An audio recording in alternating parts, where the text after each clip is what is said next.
साबुदाणा खिचडी बनवताना कित्येकदा ही तक्रार असते, खिचडी चिकट का होते। त्यासाठी आजचा हा व्हिडिओ शेवटपर्यंत बघा। साबुदाणा खिचडी बनवताना ती चिकट न होता मोकळी सुसुटीत कशी होते त्यासाठी काही महत्त्वपूर्ण टिप्स सांगितलेल्या आहेत। नमस्कार, मी आहे दीपाली आणि कुक विथ दीपाली चॅनलमध्ये तुमचं स्वागत आहे।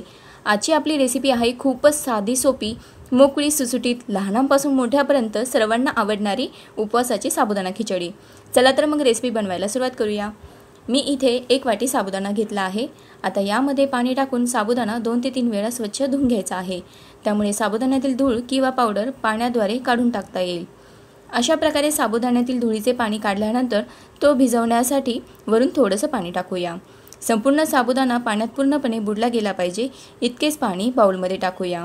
साबुदाणा पाण्यात असा पारदर्शक दिसला पाहिजे।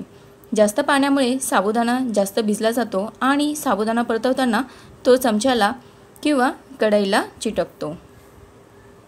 साबुदाणा भिजवताना तो फक्त धुवून पाणी न टाकता भिजवला तर खिचडी परतवताना साबुदाणा कडक होतो। त्यामुळे या सर्व गोष्टी टाळण्यासाठी या पद्धतीने साबुदाण्यात पाणी टाकावे। आता वरून झाकण ठेवून हा साबुदाणा 2 ते 3 तास भिजत ठेवूया। 2.5 तास झालेले आहे। झाकण बाजूला करून साबुदाणा हाताने अशा प्रकारे मोकळा करूया। हाताला जर साबुदाणा ओलसर असेल तर तो अर्धा तासासाठी आणखी भिजून द्यावा, कारण साबुदाणा ओलसर असेल तर त्यामुळे देखील खिचडी चिकट होऊ शकते। पण इथे तुम्ही बघू शकता साबुदाणा छान कोरडा तर आहे, त्याचबरोबर छान फुगलेला आणि आतून कडक सुद्धा नाही। आता यानंतर हे छान कडक भाजून थंड केलेले पाव वाटी शेंगदाणे मिक्सरच्या भांड्यात टाकूया। 4 ते 5 बारीक कापलेली हिरवी मिरची ॲड करूया। शेंगदाणे आणि हिरवी मिरची ग्राइंड करूया। शेंगदाणे आणि हिरवी मिरची एकत्र व्यवस्थित ग्राइंड झालेली आहे। यानंतर गॅस चालू करून गॅसवर जाडबुडाची कढई ठेवावी। त्यात हे 3 चमचे साजूक तूप टाकूया। या पद्धतीने तूप सर्व बाजूने पसरवून टाकल्यामुळे खिचडी कढईला चिकटणार नाही। गॅसची फ्लेम हाय ठेवलेली आहे। तूप तापलेले आहे। 2 मीडियम साईजचे बटाटे साळून त्याच्या अशा छोट्या छोट्या फोडी करून पाण्यात स्वच्छ धुवून तुपात टाकूया। आता हाय फ्लेमवरच बटाट्याच्या फोडी वरून जोपर्यंत क्रिस्पी दिसत नाही, वजनाला हलक्या होत नाही, तोपर्यंत चमच्याने सतत या बटाट्याच्या फोडी खालीवर करूया। या बटाट्याच्या फोडी झाकण ठेवून शिजू नये, नाहीतर या फोडी खालून लागू शकतात किंवा कढईला खाली चिकटल्या देखील जाऊ शकतात। तुम्ही बघू शकतात बटाट्याच्या फोडी वरून छान क्रिस्पी आणि आतून सॉफ्ट आणि हलक्या अशा झालेल्या आहेत।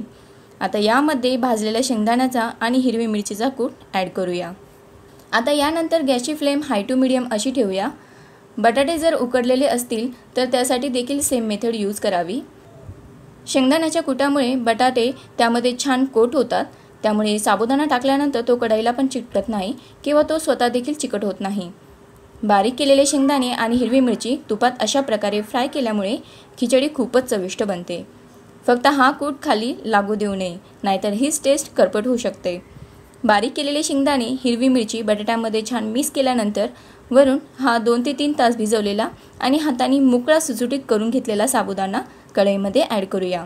वरून चवीसाठी मीठ टाकूया आणि आता गॅसची फ्लेम मीडियम टू हाय करत उलटणीने खिचडी परतूया। खिचडी बनवताना तूप जर कमी टाकले गेले तर साबुदाणा व्यवस्थित फुलणार नाही, त्याचबरोबर तो सारखा कढईला चिकटत राहणार। त्यामुळे तुपाचे प्रमाण देखील तितकेच महत्त्वाचे असते। म्हणजे खिचडी बनवताना तूप जास्त किंवा खूप कमी पण नको। तुम्ही बघू शकता खिचडी परतवताना साबुदाणा बिलकुल चिकट नाही झालेला। साबुदाण्याचा एक एक दाणा छान मोकळा सुसुटीत खुललेला आहे आणि आतून जरा देखील कडक नाही। खिचडीचा कलर हलकासा ब्राऊन होताच गॅसची फ्लेम बंद करावी। अजून महत्त्वाची गोष्ट, खिचडीचा कलर चेंज झाल्यानंतर, तिचा ठसका यायला सुरुवात झाल्यानंतर तिला जास्त वेळ परतू नये, नाहीतर साबुदाणा कडक होतो आणि खाताना त्रास होऊ शकतो। अशा प्रकारे खूप साऱ्या महत्त्वपूर्ण टिप्ससह आपली ही उपवासाची खिचडी तयार आहे। आता ही गरमागरम खिचडी थंड होण्याच्या आत सर्विंग प्लेटमध्ये सर्व करूया। खिचडी जसजशी थंड होणार तशी ती कडक होणार। साबुदाणा खिचडी गरम असतानाच तिचा आस्वाद घ्यावा। आजची ही रेसिपी आवडली असेल तर लाईक करा, कमेंट करा, जास्तीत जास्त शेअर करा। त्याचबरोबर कुक विथ दीपाली चॅनलला सबस्क्राईब करून शेजारी असलेली घंटी दाबून सिलेक्ट ऑल करायला विसरू नका।